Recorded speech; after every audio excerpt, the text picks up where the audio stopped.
Assalamualaikum warahmatullahi wabarakatuh. Perkenalkan, nama saya Muhammad Irdian Waludi, nomor induk mahasiswa 240605110248. Pada kesempatan kali ini, saya akan menjelaskan tentang static routing, yaitu mengenai konsepnya, cara mengkonfigurasinya di tracker, terus dan bagaimana hasil yang telah kita praktekkan di tracker. Yang pertama, saya akan menjelaskan sedikit tentang konsep dari static routing. Apa sih static routing itu?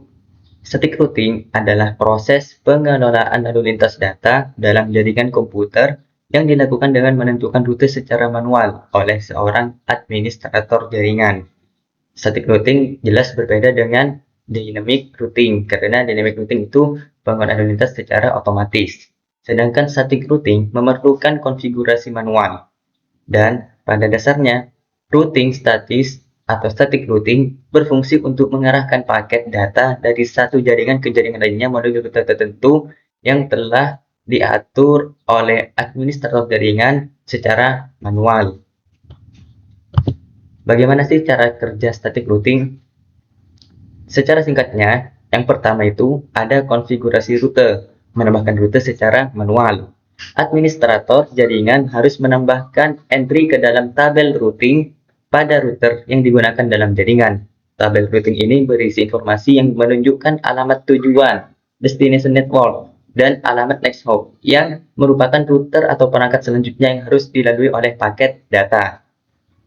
Cara yang kedua, identifikasi paket data, yaitu menentukan tujuan paket. Begitu paket data sampai di router, langkah selanjutnya adalah router memeriksa alamat tujuan paket tersebut. Router akan mencocokkan alamat tujuan yang terdapat pada paket dengan entry-entry yang ada dalam tabel routing statisnya.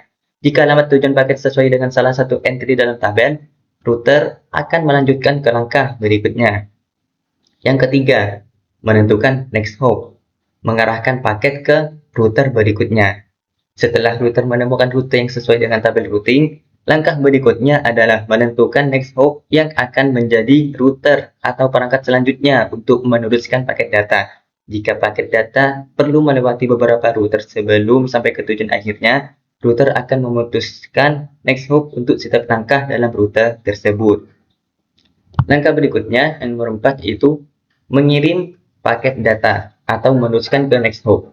Dengan informasi next hop yang telah ditemukan, router kemudian akan mengirimkan paket data ke alamat IP yang ditentukan sebagai next hop. Router akan mengalihkan paket tersebut ke router berikutnya sesuai dengan urutan yang telah ditentukan dalam tabel routing statis.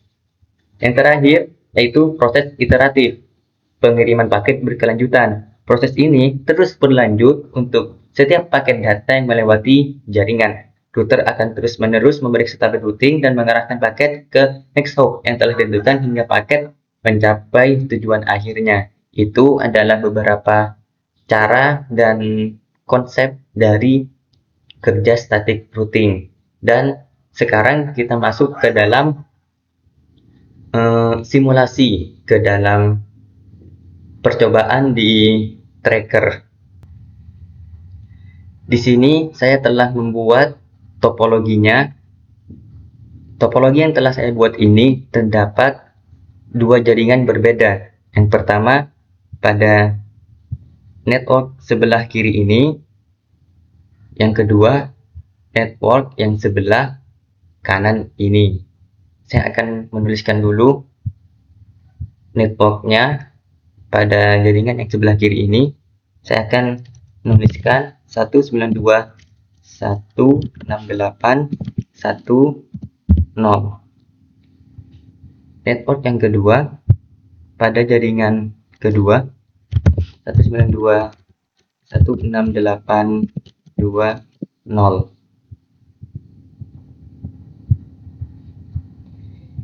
Ini adalah network yang sebelah kiri dan ini networknya.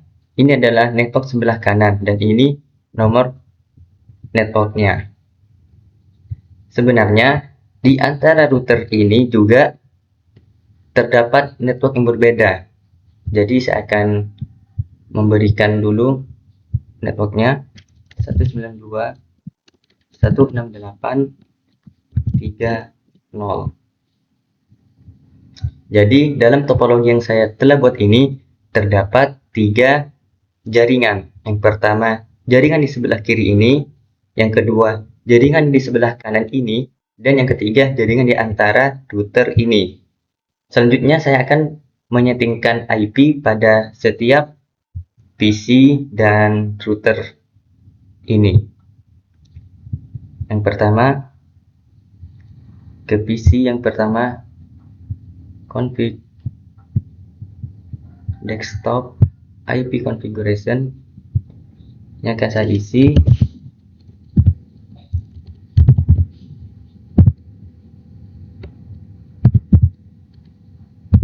satu. Subnet masknya yaitu 255 dan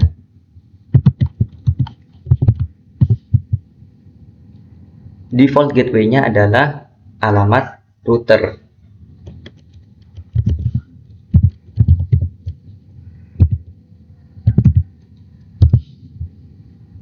Sudah, lanjut ke PC berikutnya.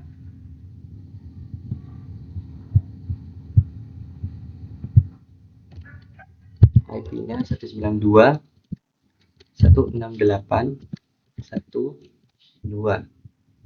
Subnet masknya, terus default gateway-nya yaitu alamat IP terakhir pada router itu 192.168.1.3. Sekarang pada router kita setting juga yaitu yang Fast Ethernet 00. IP-nya 192.168.1.3. Subnet masknya 255.255.255.0. Terus kita pencet on. Selesai. Dan kita lanjutkan seperti cara tersebut pada jaringan yang kedua.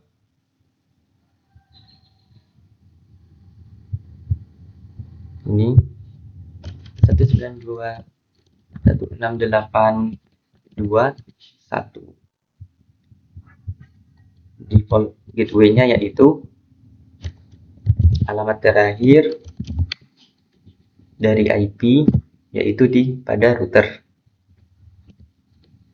2 3. Oke, lanjut PC berikutnya 192.168.2.2.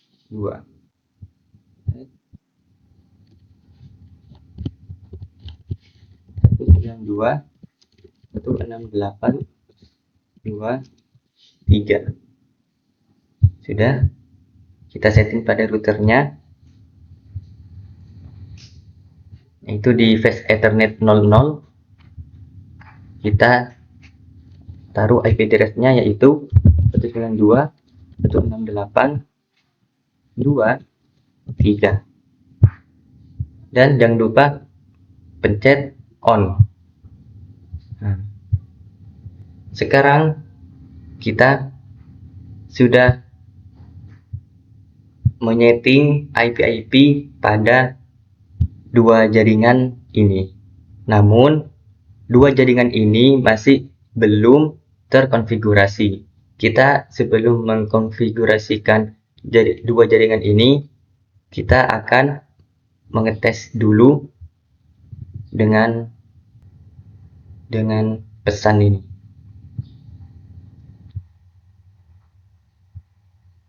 Successful. Yang kedua, jaringan kedua. Oke. Namun kita tidak bisa mengirim file dari jaringan yang pertama ini pada PC ini ke PC yang pada jaringan kedua file, karena ini masih belum terkonfigurasi, karena ini antara PC yang sini dan PC yang sini beda jaringan. Jadi Kalau tanpa konfigurasi, tanpa routing, kita tidak bisa mengirimkan file. Dan itu adalah tugas dari static routing salah satunya, yaitu dengan melakukan konfigurasi secara manual antara jaringan satu dengan jaringan yang lainnya. Bagaimana caranya? Caranya adalah pertama-tama kita harus menyeting dulu IP dari network yang ketiga ini antara router dengan router, yaitu dengan device Ethernet 1.0. Kita isi IP address-nya yaitu 192.168.3.1. Mas, dan tombol on-nya jangan lupa dihidupkan. Nah, yang kedua, kita isi di Fast Ethernet 1.0 juga. IP-nya kita isi 192.168.3.2. Dan jangan lupa tombol on dihidupkan.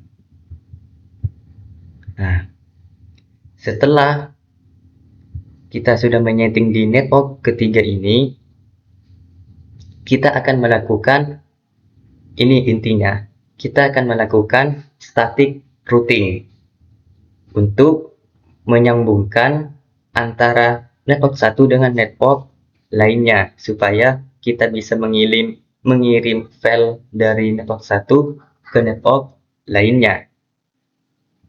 Yang pertama-tama, inti dari static routing itu adalah mengenalkan antara router satu dengan router pada jaringan lainnya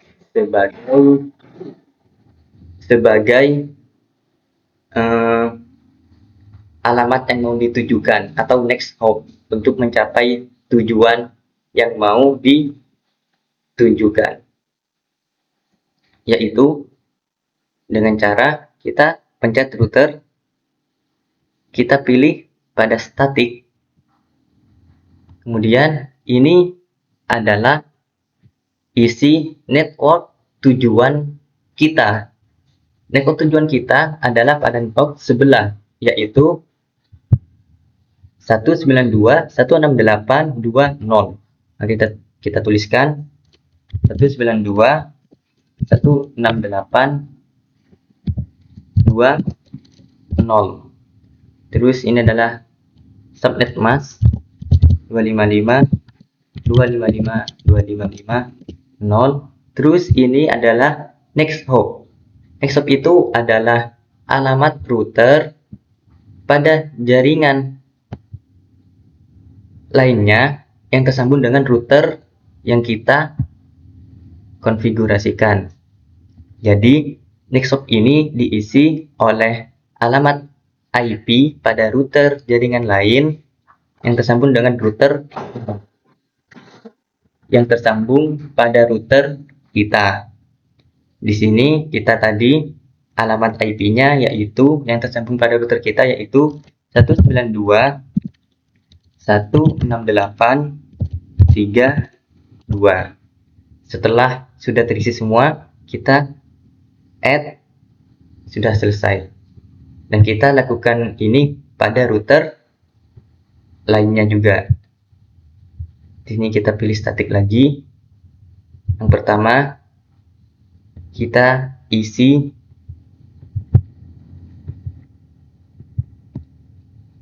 networknya, yaitu sebelah sini networknya, network tujuan, yaitu 192.168.1.0.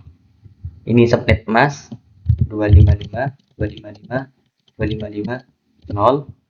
Terus ini ada next hop-nya, yaitu alamat IP pada router yang tersambung pada router kita, yaitu 192.168.3.1. Setelah selesai, kita add. Nah, dan konfigurasi static routing, proses dari konfigurasi static routing sudah selesai. Setelah kita melakukan konfigurasi static routing, kita akan mengetes dengan cara mengirim file dari device jaringan yang pertama ke device ke jaringan yang berbeda yang telah kita konfigurasikan dengan static routing, yaitu ini successful, ini successful. Jadi dapat disimpulkan konfigurasi static routing antara jaringan yang pertama dengan jaringan yang berbeda lainnya kita sudah selesai dan hasilnya adalah successful, yaitu telah berhasil dan terkirim file yang kita kirim dari PC pertama pada jaringan pertama ke PC lainnya pada jaringan yang telah kita konfigurasikan dengan static routing dengan cara yang tadi saya contohkan pada simulasi tracker ini. Baik, apa sih kelebihan dan kekurangan dari static routing ini? Static routing memiliki kelebihan yaitu meningkatkan kinerja jaringan, yaitu yang kedua keamanan yang ditingkatkan, yang ketiga kontrol penuh atas lalu lintas jaringan. Namun static routing juga memiliki kekurangan.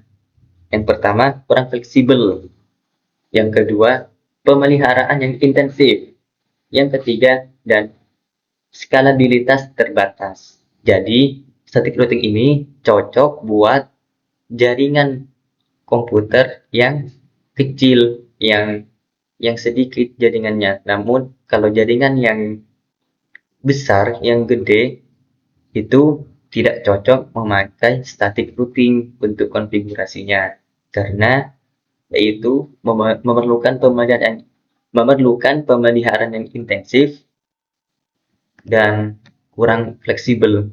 Makanya, namun pada jaringan yang kecil kita lebih baik menggunakan static routing karena keamanan lebih bagus, kontrol penuh atas lalu lintas jaringan, dan meningkatkan kinerja jaringan. Namun pada jaringan yang besar kita kurang baik, kurang rekomendasi menggunakan static routing. Kalau jaringan besar itu lebih baik menggunakan dynamic routing. Jadi tersebut. Terima kasih. Itu penjelasan singkat dari saya, Muhammad Wirdian Wadudi. Saya Muhammad Wirdian Wadudi. Nomor induk mahasiswa 240605110248. Baik. Sekian dari saya. Wassalamualaikum warahmatullahi wabarakatuh.